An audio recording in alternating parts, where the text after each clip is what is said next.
नमस्कार दोस्तों, मैं आराध्या शर्मा स्वागत करती हूँ आप सभी का आपके अपने YouTube चैनल प्रतिष्ठा है। चलिए भाई फटाफट से सभी लोग आ जाएं। और सबसे पहले आप सभी को बता दूं कि जितने भी लोग क्लास को देख रहे हैं वो सभी लोग, अगर आपको क्लास अच्छी लगती है तो प्लीज क्लास को लाइक कर दीजिएगा, शेयर कर दीजिएगा अपने दोस्तों में। एंड अगर आप चैनल पर नए हैं तो फटाफट से चैनल को सब्सक्राइब कर लें एंड बेल आइकन प्रेस कर दें, ठीक है।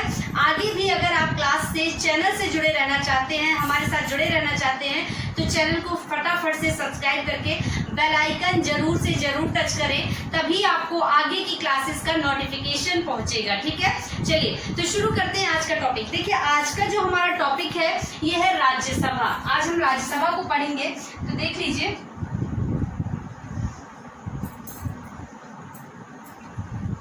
राज्यसभा, ठीक है। चलिए पिछले टर्म में हमने भागों को कंप्लीट कर लिया था। भारतीय संविधान के 25 भाग हमने पढ़े थे, तो अगर आपने नहीं देखी है क्लास तो जा करके फटाफट से 25 भाग देख लीजिए प्रतिष्ठा एकेडमी 2.0 पर, ठीक है। वहां पर सारे के सारे भाग पूरी डिटेल के साथ एक एक भाग के बारे में एक एक डिटेल आपको बताई गई है और सारे 25 भाग बाय ट्रिक आपको पढ़ाए गए हैं, ठीक है। तो ट्रिक भी है, डिटेल भी है, तो फटाफट से जाएं और वहां से आसानी से आप 25 भाग तैयार कर सकते हैं, ठीक है। चलिए भाई, तो आज का जो टॉपिक है ये है राज्यसभा। शुरुआत करते हैं, देखते हैं आखिरकार राज्यसभा जो है ये क्या है और यहाँ पर सदस्यों का चयन कैसे होता है, कितने सदस्य होते हैं, अध्यक्ष कौन होते हैं, उपाध्यक्ष कौन होते हैं, इन सारी चीजों को, कार्यकाल क्या होता है, यहाँ पर सदस्य बनने के लिए योग्यताएं क्या क्या होनी चाहिए, आज सारा कुछ जानेंगे, ठीक है। चलिए देखिए, सबसे पहले तो समझिएगा केंद्र स्तर पर संसद है, ठीक है। संसद आप जानते हैं, और संसद एक तरीके से जब आप विधानमंडल भी पढ़ेंगे ना, पहले आप संसद पढ़ लीजिए फिर आप विधानमंडल पढ़ेंगे, तो जैसे केंद्र स्तर पर संसद काम करती है, संसद है, उसी तरह से राज्य स्तर पर विधानमंडल है, ठीक है। आई बात समझ में। आज का जो टॉपिक है वो संसद से संबंधित है, तो देखिएगा संसद, सबसे पहले जानेंगे संसद, और संसद के 3 अंग हैं। कौन कौन से हैं देखिएगा। सबसे पहले राष्ट्रपति, दूसरे नंबर पर राज्यसभा, और तीसरे नंबर पर लोकसभा।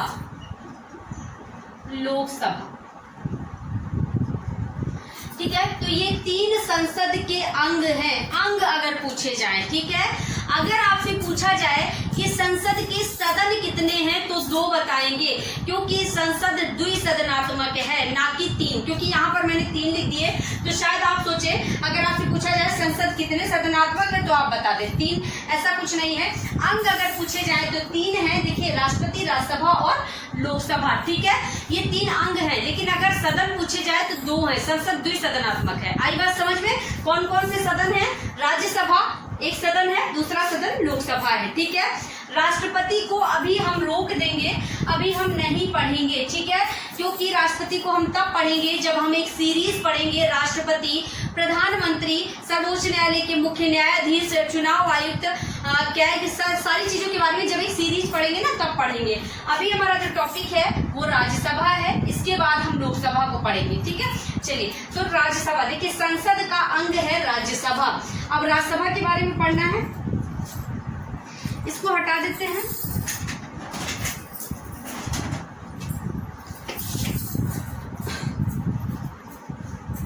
देखिएगा राज्यसभा का गठन कब हुआ, तो यहाँ पर लिखिएगा राज्यसभा का गठन डालिएगा 3 अप्रैल 1952 को। कब। 3 अप्रैल 1952, 1952, ठीक है। राज्यसभा का गठन हुआ, लेकिन राज्यसभा की पहली बैठक कब हुई, तो राज्यसभा की पहली बैठक लिखिएगा, ये तो गठन हुआ, पहली बैठक 13 अप्रैल 1952, 52, वही है सेम, बस 13, 3 से 13 हो गया, ठीक, 10 प्लस कर दीजिएगा। तो 13 अप्रैल, 3 अप्रैल को गठन हुआ और 13 अप्रैल 1952 को पहली बैठक हुई राज्यसभा की, ठीक है, आई बात समझ में। चलिए नेक्स्ट देखते हैं, राज्यसभा के पहले सभापति कौन थे। देखिए राज्यसभा में एक अध्यक्ष के रूप में काम करते हैं, अध्यक्ष होते हैं सभापति जिन्हें कहते हैं। तो पहले सभापति कौन थे, तो यहाँ पर लिखिएगा प्रथम सभापति, या कई जगह आपको अध्यक्ष भी मिल जाएगा, कई लोग अध्यक्ष कह देते हैं, ठीक है। सभापति कौन थे, डॉक्टर सर्वपल्ली राधाकृष्णन।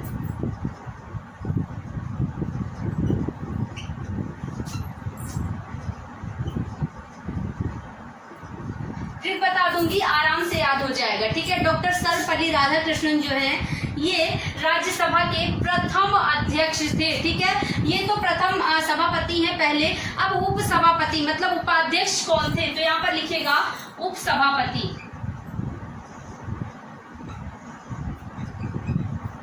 उप सभापति कौन थे, एच.वी. कृष्णमूर्ति राव, एच.वी. कृष्णमूर्ति राव, ठीक है। ये उप सभापति थे, मतलब उपाध्यक्ष आप कह लीजिए, ठीक है। अब देखिए इनको याद कैसे रखेंगे कि राज्यसभा के प्रथम जो सभापति और उप सभापति को हम याद कैसे रखेंगे, भूल जाएंगे, है ना। तो देखिएगा, देखिए राज्य की बात हो रही है ना, बड़ा मैटर है ना, और बड़ा पद भी है, सभापति का पद है ना। तो किसको हम याद करेंगे, हम राधा और कृष्ण दोनों को बुलाएंगे। जहां पर बड़ा पद लेना होगा ना, वहां हम राधा और कृष्ण दोनों को याद करेंगे, तो राधा कृष्णन हो जाएगा, ठीक है। आई बात समझ में, बड़ा पद है, सभापति का पद है, तो राधा और कृष्ण दोनों आएंगे। लेकिन जब छोटा पद लेना होगा ना, उप सभापति का छोटा पद है ना, तो कृष्ण जी की मूर्ति से ही काम चला लेंगे, तो कृष्ण मूर्ति राव हो जाएगा, ठीक है। आई बात समझ में, बिल्कुल स्पेशल ट्रिक है, आराम से याद हो जाएगा। देखिए ऊंचा पद है तो राधा कृष्ण दोनों की हेल्प लेंगे, भाई राधा और कृष्ण दोनों को बुलाएंगे। छोटा पद है तो कृष्ण जी की मूर्ति से ही काम चला लेंगे, दोनों को परेशान नहीं करेंगे, तो कृष्ण मूर्ति राव हो जाएगा। आई बात समझ में। चलिए भाई, तो ये तो हो गई बात बैठक कब हुई, प्रस्ताव कब रखा गया, और प्रथम सभापति और उप सभापति। एक चीज समझिएगा, जो सभापति होते हैं ना राज्यसभा के, ये उपराष्ट्रपति होते हैं, उपराष्ट्रपति, ठीक है, उपराष्ट्रपति होते हैं। जो उपराष्ट्रपति बनेंगे वो तुरंत से राज्यसभा के सभापति बन जाएंगे, ठीक है। और एक चीज याद रखिएगा, इनको उपराष्ट्रपति जो होते हैं ना, देश के जो उपराष्ट्रपति होते हैं, इनको वेतन भी उपराष्ट्रपति होने का नहीं मिलता, इनको वेतन मिलता है राज्यसभा के सभापति होने का, ठीक है। तो याद रखिएगा, पेपर में क्वेश्चन कई बार पूछा गया है कि उपराष्ट्रपति का वेतन कितना होता है, आप लोग टिक करके चले आते हैं, जो वहां ऑप्शन होते हैं उन पर, जो सैलरी दी होती है उस पर, जबकि वहां एक ऑप्शन शून्य का भी होता है, ठीक है। तो उप सभापति की सैलरी अगर पूछी जाए, वेतन पूछा जाए, तो शून्य पर टिक कर देंगे। क्यों भाई, अब आप कहेंगे क्यों मैम, इसलिए क्योंकि उपराष्ट्रपति का कोई वेतन नहीं होता, वेतन इनको मिलता है सभापति होने का, ठीक है। राज्यसभा के सभापति होने का वेतन मिलता है, ना कि उपराष्ट्रपति होने का वेतन, ठीक है। आई बात समझ में। तो सभापति का वेतन होता है, उपराष्ट्रपति का नहीं। 4 लाख सैलरी है इनकी, 4 लाख, ठीक है, वर्तमान में 4 लाख है, याद रखिएगा। लेकिन उपराष्ट्रपति की नहीं, जब आपसे कहा जाए कि राज्यसभा के सभापति का वेतन कितना है, तो 4 लाख पर टिक कर दीजिएगा। उपराष्ट्रपति का वेतन पूछा हो तो शून्य पर टिक कर दीजिएगा। आई बात समझ में। चलिए इसके बाद देखिएगा, यहाँ पर सदस्यों की संख्या कितनी है, राज्यसभा में अधिकतम सदस्यों की संख्या कितनी है, तो लिखिएगा राज्यसभा में सदस्य, तो देखिएगा राज्यसभा में सदस्यों की संख्या 250, ये अधिकतम है बेटा। कितनी अधिकतम, अधिकतम 250 हो सकते हैं, ठीक है। लेकिन वर्तमान में कितने हैं, तो वर्तमान में यहां लिख लीजिएगा,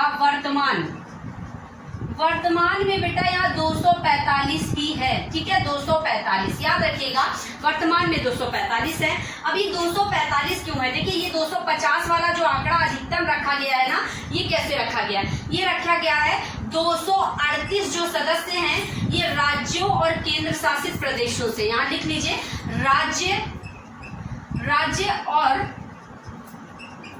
केंद्र शासित,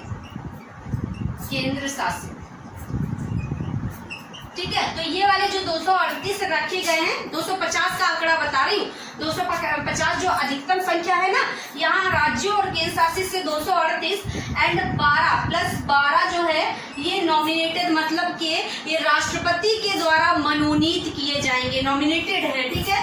दो तरह से चुनाव होता है ये, एक तो इलेक्टेड जो होता है और एक नॉमिनेटेड, दो तरह से सदस्य आते हैं, इलेक्टेड नॉमिनेटेड, मतलब कि यहाँ पर ये इलेक्शन के द्वारा आते हैं और यहाँ पर ये मनोनीत किए जाते हैं राष्ट्रपति के द्वारा। तो यहाँ लिख लीजिएगा राष्ट्रपति द्वारा ये मनोनीत किए जाते हैं, मनोनीत, ठीक है। अब ये मनोनीत जो राष्ट्रपति के द्वारा किए जाते हैं ये किस बेस पे किए जाते हैं? ये ऐसे सदस्य होते हैं जो अपने क्षेत्र में विशेष ख्याति प्राप्त किए हो, मतलब विशेष काम किया हो। कैसे अपने क्षेत्र में? जैसे कला, साहित्य, विज्ञान, समाज सेवा, ठीक है। ये चार ऐसे क्षेत्र है, कला, साहित्य, विज्ञान, समाज सेवा। इन क्षेत्रों में इन्होंने विशेष कुछ काम कर रखा हो, ऐसे व्यक्तियों को राष्ट्रपति यहाँ मनोनीत करते। 12 राज्यसभा में 12, लोकसभा में 2, ठीक है, याद रखिएगा, लोकसभा में 2। चलिए भाई, इसके बाद 238 जो है ये केंद्र शासित और राज्यों से रखे गए, तो टोटल है 250, अधिकतम वाली संख्या बता रही हूँ, लेकिन वर्तमान में तो 245 ही है। तो 245 का आंकड़ा देख लीजिए, ये 245। अब ये 245 कैसे बनता है? तो देखिएगा, क्योंकि राज्यों से 238 की संख्या रखी गई है, लेकिन आते कितने हैं? 233 ही आते हैं राज्यों से, ठीक है। प्लस यहाँ से 12 के 12 आ जाते हैं पूरे, ठीक है, राष्ट्रपति के द्वारा, ठीक। तो ये टोटल करके हो गए 245। तो इस तरह से 245 वर्तमान में है बेटा, क्योंकि राज्यों से संख्या अधिकतम तो है 238, लेकिन आते हैं 233, ठीक है। वर्तमान में 233 ही आते हैं, अधिकतम हो सकती है 250, अगर राज्यों से पूरे आ जाए तो 250 अधिकतम संख्या रखी गई। समझ आ गई बात? ये बात आपको समझ में आ गई? यहाँ मैंने कहा राज्य और केंद्र शासित प्रदेश, तो केंद्र शासित प्रदेश कौन कौन से हैं? यहाँ लिख लीजिएगा, दिल्ली एंड पांडिचेरी, मतलब कि पुदुचेरी,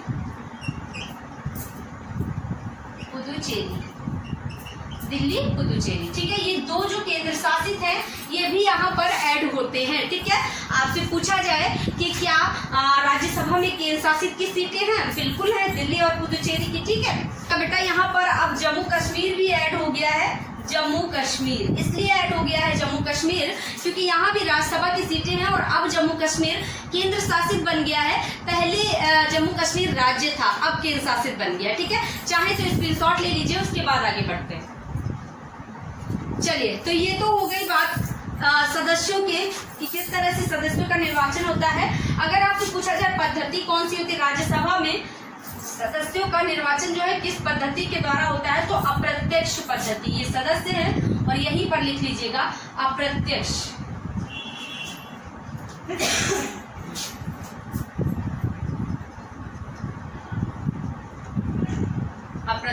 पद्धति,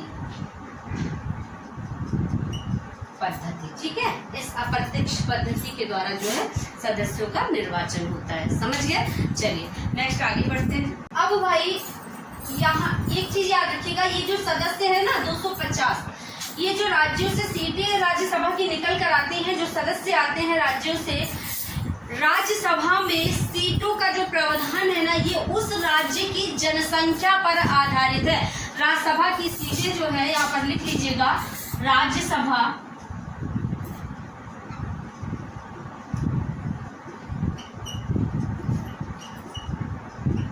उस राज्य की जनसंख्या पर आधारित है।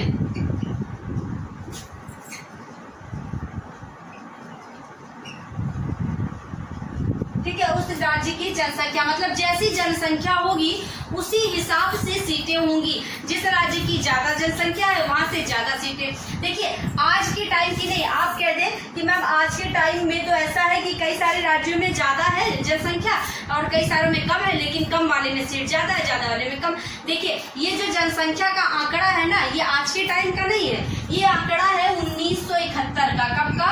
1971। ये जो जनसंख्या के आधार पर रखा गया है ना, ये 1971 की जनसंख्या रखी गई है। अब 1971 की ही जनसंख्या के आधार पर यहाँ पर सीटों का आवंटन क्यों किया जा रहा है? देखिए इसका भी रीजन समझिएगा, क्योंकि 1971 में इंदिरा गांधी की गवर्नमेंट चल रही थी और उस समय पर जनसंख्या बहुत ज्यादा बढ़ती जा रही थी, इसलिए इंदिरा गांधी ने जनसंख्या नियंत्रण के लिए, जनसंख्या पर कंट्रोल करने के लिए अभियान चलाए थे, नारे लगवाए थे, हम दो हमारे दो, ठीक है, इस तरह के नारे इंदिरा गांधी ने लगवाए थे ताकि जनसंख्या जो है नियंत्रण में आ जाए। तो कई सारे जो राज्य थे, कई सारे लोग थे, उन्होंने विरोध किया कि भाई आज हम जनसंख्या नियंत्रित करेंगे, लेकिन कल को आगे चल के जनसंख्या ज्यादा हो गई तो हमारे लिए तो फिर ये हानि का मुद्दा बन जाएगा ना, क्योंकि फिर जनसंख्या ज्यादा होगी तो राज्यसभा लोकसभा सब जगह वहां से लोगों को लाभ होगा।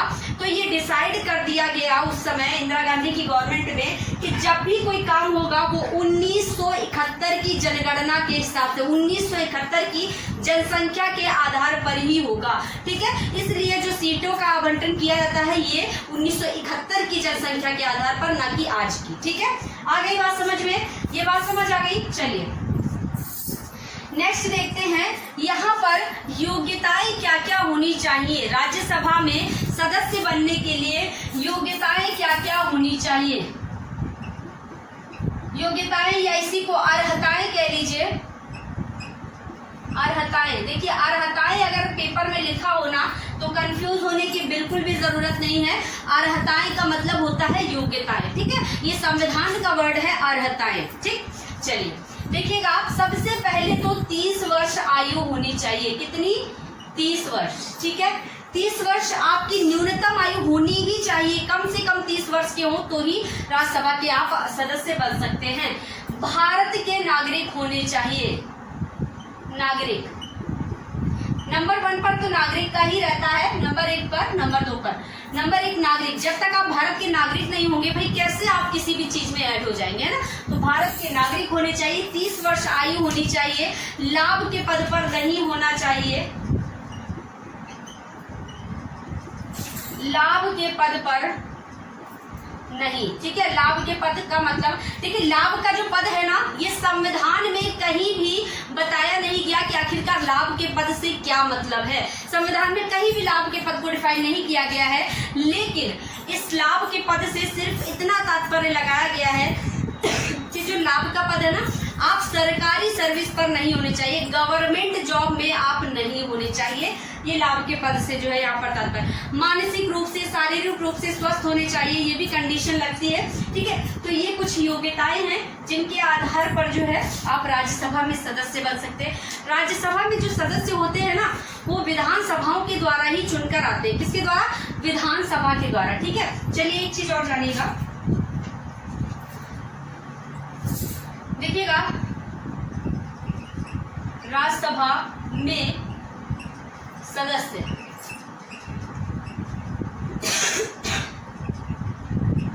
प्रति 2 वर्ष बाद 1/3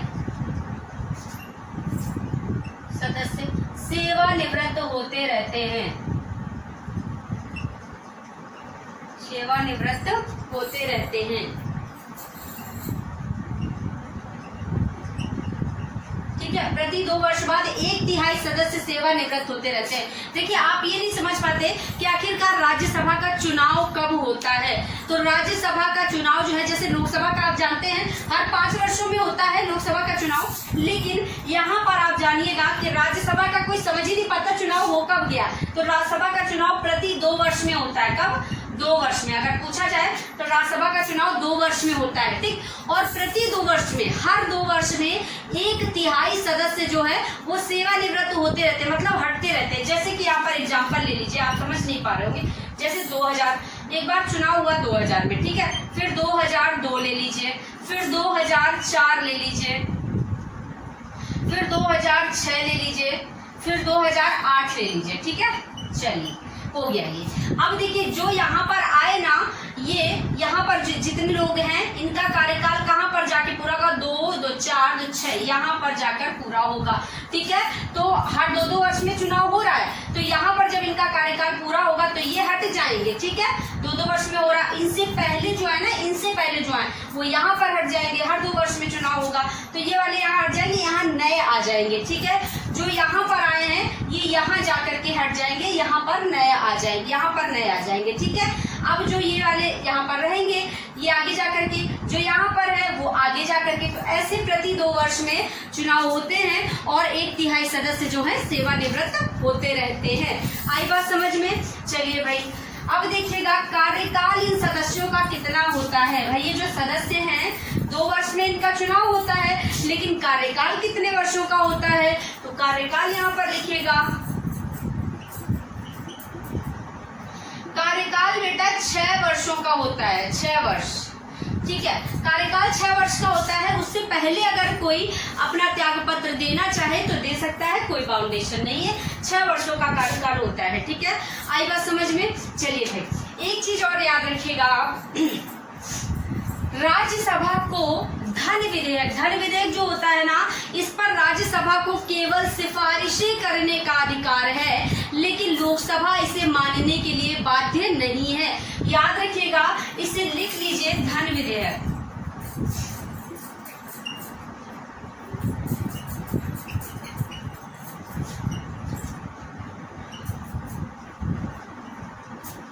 को सिफारिशें, ठीक है। तो राज्यसभा जो है केवल सिफारिशें कर सकती है, लोकसभा इसे मानने के लिए बाध्य नहीं है। और सिफारिश के लिए भी 14 दिन पूर्व सूचना दी जाती है, 14 दिन पूर्व मतलब पहले सूचना दी जाएगी, ठीक है। जो धन विधेयक होता है इसकी सिफारिश के लिए भी 14 दिन पूर्व सूचना दी जाएगी। आई बात समझ में? चलिए भाई एक चीज और याद रखिएगा, जब संसद की संयुक्त बैठक होती है ना, संयुक्त बैठक का मतलब क्या होता है कि राज्यसभा और लोकसभा दोनों उपस्थित हो वहां पर, ठीक है। तो जब संसद की संयुक्त बैठक होती है तो वहां पर अध्यक्षता कौन करता है, तो संसद की संयुक्त बैठक की अध्यक्षता लोकसभा अध्यक्ष करते हैं, ठीक है, ना कि राज्यसभा अध्यक्ष।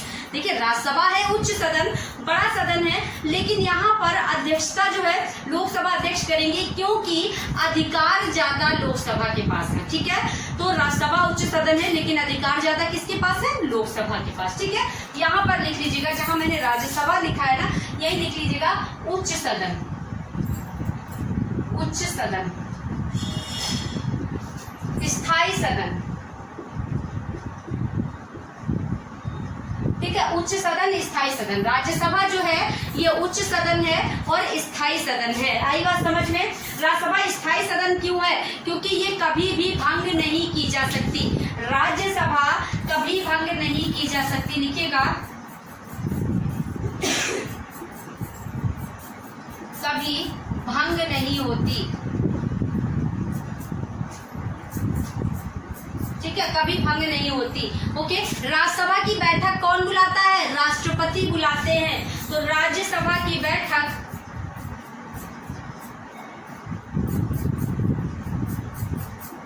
राष्ट्रपति बैठक बुलाते हैं, ठीक है, यहाँ बैठक लिख लीजिए। राज्यसभा की बैठक जो है राष्ट्रपति बुलाते हैं, और राज्यसभा की बैठक जो है राष्ट्रपति वर्ष में 2 बार बुला सकते हैं। अगर पूछा जाए कि राज्यसभा की बैठक राष्ट्रपति वर्ष में कितने बार बुला सकते हैं, तो 2 बार बुला सकते हैं। और हर बैठक के बीच में, दोनों बैठकों के बीच में 6 माह से अधिक अंतर नहीं होना चाहिए। पता लगे एक बैठक हो गई 7 माह में, तो दूसरी हो रही है 5 माह में, ठीक है। तो ये नहीं होना चाहिए, 6 माह से अधिक अंतर, 6 माह के गैप में 2 बार बैठकें बुलाई जा सकती है राज्यसभा की राष्ट्रपति के द्वारा। आई बात समझ में? चलिए ये चाहे तो स्क्रीनशॉट ले लीजिए, इसके बाद चलिए आगे बढ़ते हैं। चलिए एक चीज और याद रखिएगा कि राज्यसभा के सदस्य जो प्रधानमंत्री बने, यहाँ पर लिख लीजिएगा, राज्यसभा के सदस्य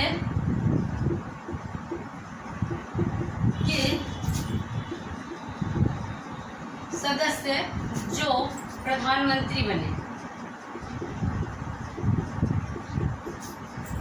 बने। कौन कौन से हैं? तो इनके लिए बहुत अच्छी ट्रिक है। इंदिरा गुजरात से आई तो मनमोहन ने दौड़ा लिया। ठीक है, लिख लीजिए इंदिरा, ट्रिक लिख लीजिए, यहाँ पर ट्रिक डालिए, ट्रिक। इंदिरा गुजरात से आई तो मनमोहन ने दौड़ा लिया, दौड़ा लिया। ठीक है, इस तरह से आप आराम से याद कर सकते हैं। ऐसे सदस्य जो राज्यसभा के सदस्य रहे और बाद में प्रधानमंत्री बने। चलिए देखिएगा, यहाँ से इंदिरा से इंदिरा गांधी हो जाएगा, इंदिरा गांधी। ठीक है, गुजरात से गुजराल हो जाएगा नंबर 2 पर, गुजराल, इंद्र कुमार गुजराल, इंद्र कुमार गुजराल। ठीक है, मनमोहन से मनमोहन हो जाएगा, लास्ट में आएंगे मनमोहन, पहले एचडी देवगौड़ा। देखिए दौड़ा लिया। तीसरे नंबर पर ऐसे लिख लीजिए एचडी गौड़ा, देवगौड़ा। ठीक है, एचडी देवगौड़ा। और चौथे नंबर पर मनमोहन सिंह, मनमोहन सिंह। ठीक है, इंदिरा गुजरात से गुजराल आई तो मनमोहन सिंह दौड़ा लिया, एचडी देवगौड़ा। ठीक है, चलिए तो ये जो सदस्य हैं ये राज्यसभा के सदस्य जो कि पीएम बने। चलिए नेक्स्ट आगे देखते हैं। एक चीज और समझिएगा, संयुक्त बैठक, मैंने अभी कहा जब लोकसभा और राज्यसभा दोनों एकत्रित होंगी, एक साथ इकट्ठी होंगी तो संयुक्त बैठक होगी संसद की। तो संसद की संयुक्त बैठक की व्याख्या किस अनुच्छेद में है? तो यहाँ पर लिख लीजिएगा कि संसद की संयुक्त बैठक की व्याख्या की